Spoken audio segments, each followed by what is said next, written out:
नागपुरात युवा प्रशिक्षणार्थींच्या वतीनं मोर्चाचं आयोजन करण्यात आले। युवा प्रशिक्षणार्थी आंदोलनातील युवक चक्क आता टॉवरवर चढल्याची माहिती समोर येते। आंदोलनाचे नेतृत्व करणारे बालाजी चाकूरकर हे चर्चा करण्यासाठी बाहेर गेल्यानं वेळ झाल्यामुळे खरं तर ते अजून बाहेर आले नसल्याची माहिती जेव्हा युवकांना मिळाली त्यानंतर हे युवक आक्रमक झालेत। पोलिसांनी समय सूचकता दाखवत युवकाला अनुचित प्रकार करण्यापासून थांबवले।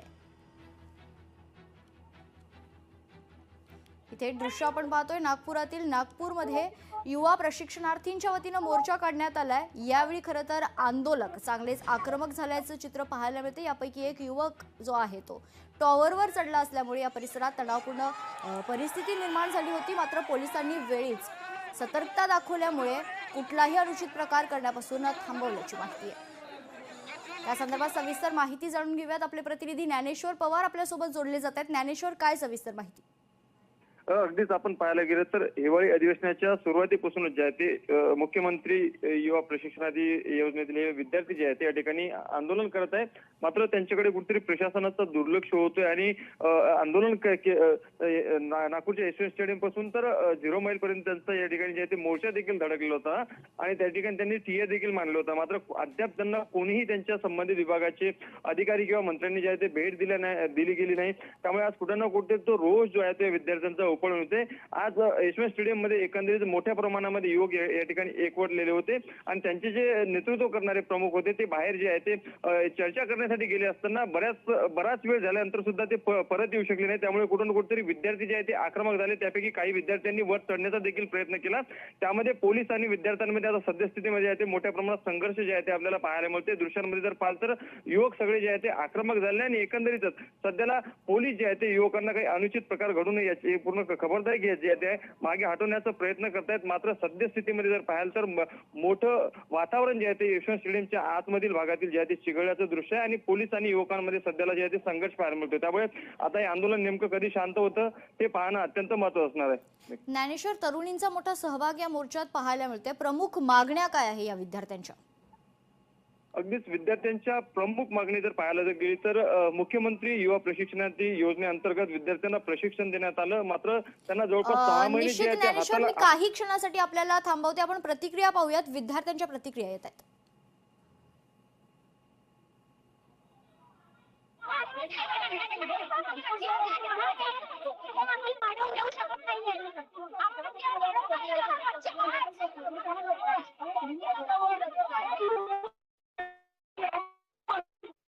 ज्ञानेश्वर, विद्यार्थ्यांच्या मागण्यांबद्दल आपण बोलत होतो ज्ञानेश्वर। अगदीच विद्यार्थ्यांना युवकांना रोजगार मिळावा म्हणून मुख्यमंत्री युवा प्रशिक्षणाच्या माध्यमातून जे आहे ते योजना राबविल्या गेली होती। त्यानंतर जे आहे ते काही युवकांना रोजगार मिळालं। मात्र काही महिने जे आहे ते रोजगार हाती राहिलं। त्यानंतर जे आहे ते यांना कायमस्वरूपीसाठी रोजगार जे आहे ते मिळालं नाही असा आक्रोश विद्यार्थ्यांना। त्यामुळे 6 महिने आमच्या हाताला काम देऊन तुम्ही नंतर चॉकलेट देण्याचं काम केलं असा आरोप जे आहे ते विद्यार्थ्यांचा होता। त्याचमुळे यांच्या मोर्चाचं नाव देखील या ठिकाणी चॉकलेट मोर्चा अशाखाली यांनी मोर्चा देखील काढला होता। त्यामुळे अधिवेशनाच्या सुरुवातीपासून आज सलग 6वा दिवस सुरू असला तरी देखील अद्याप त्यांची दखल घेतली गेली नाही। म्हणजे आज युवकांचा आक्रोश जो आहे तो मोठ्या प्रमाणामध्ये जे आहे ते उफाळून आलेला आहे आणि त्याचाच रोष जे आहे ते सध्याला आता युवकांमध्ये दिसून येत आहे आणि मोठ्या प्रमाणात जे आहे ते आक्रमकता आज त्यांच्या आंदोलनाने घेतलेली असून आता नक्की जे आहे ते संबंधित विभागाने लवकरात लवकर युवकांची दखल घेणार का आणि त्यांच्यासोबत चर्चा करणार का हे पाहणं महत्वाचं असेल। मात्र सद्यस्थितीत जर पाहाल तर यशवंत स्टेडियम मध्ये जे आहे ते पोलीस आणि युवक जे आंदोलनामध्ये सहभागी त्यांच्यामध्ये जे आहे ते मोठ्या प्रमाणामध्ये आता सध्याला संघर्ष पाहायला मिळतोय। ज्ञानेश्वर, हे एक्सक्लुझिव्ह दृश्य आपण पाहतोय लोकशाहीच्या टीव्ही स्क्रीनवर। खरं तर आंदोलन चिघळल्याची ही दृश्य आहेत। विद्यार्थी आक्रमक झालेले आहेत। काही स्थानिक प्रतिनिधींनी मध्यस्थी करण्याचा प्रयत्न केलेला आहे का ज्ञानेश्वर? नक्कीच मोर्चाचे नेतृत्व जे करणारे आहेत त्यांनी जे आहे ते आता विद्यार्थ्यांना जे आहे ते समजवण्याचा प्रयत्न करत आहे आणि सोबतच पोलिसांचे बडे अधिकारी देखील या यशवंत स्टेडियम परिसरामध्ये मोठ्या प्रमाणामध्ये या ठिकाणी सहभागी आहे आणि विविध आंदोलने आणि उपोषणे देखील अधिवेशनाच्या सुरुवातीच्या दिवसापासून जे आहेत ते यशवंत स्टेडियमच्या मध्य भागामध्ये सुरू आहे।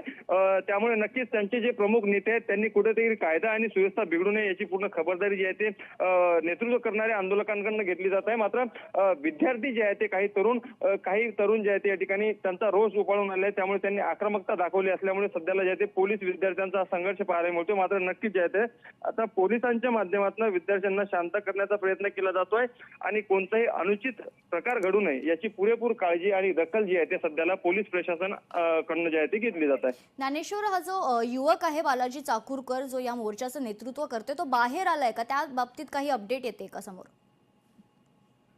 नक्कीच चर्चा करण्यासाठी बाहेर त्यांना बोलवण्यात आलेलं होतं, मात्र सद्यस्थितीमध्ये अद्याप ते या ठिकाणी आलेलं नाहीये आणि त्यांची काय चर्चा होते आणि चर्चेतून त्यांच्या मागण्यासंदर्भात काही तोडगा जे आहे ते प्रशासनाच्या वतीने काढला जाऊ शकतो का हे पाहणं महत्वाचं असेल. मात्र अद्याप त्या पद्धतीने कोणती माहिती जी आहे ती अजून आतमध्ये आलेली नाही, त्यामुळे आतमध्ये सध्याला पोलिसांनी विद्यार्थ्यांमध्ये जे आहे ते पोलिसांकडून विद्यार्थ्यांना शांत करण्याचं काम जे आहे ते केलं जात आहे. नक्कीच बालाजी चाकूरकर जे बाहेर गेलेले आहेत त्यांना ताबडतोब जे आहे ते या ठिकाणी आणून विद्यार्थ्यांना जे आहे ते शांत करण्याचा एकंदरीत आता पोलिसांच्या माध्यमातून जे आहे ते प्रयत्न केला जाऊ शकतो.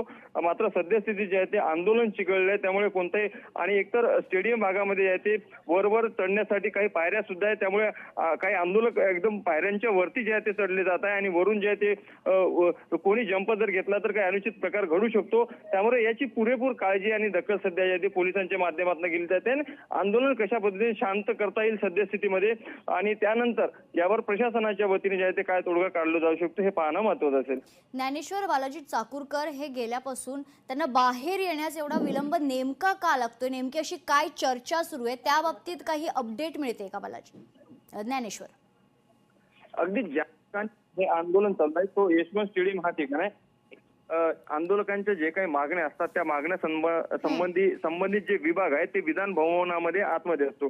त्यामुळे यशवंत स्टेडियम ते विधान भवनाचं किमान 2 ते 3 किमी अंतर जे आहे ते या ठिकाणी किलोमीटरचं अंतर येतो आणि हा पूर्ण परिसर आंदोलनाने गजबजलेला परिसर आहे. त्यामुळे येण्या आणि जाण्यामध्ये मोठी वाहतूक कोंडी जी आहे ती ज्ञानेश्वर, आपण जर पाहिलं तर सुरक्षेच्या दृष्टिकोनातून ही सगळी उपाययोजना जी आहे पोलिसांच्या वतीनं करण्यात येते आणि कदाचित त्याचमुळे विलंब होत असल्याचं कारण देखील कळतं. तुर्तास धन्यवाद आपण दिलेल्या सविस्तर माहितीसाठी.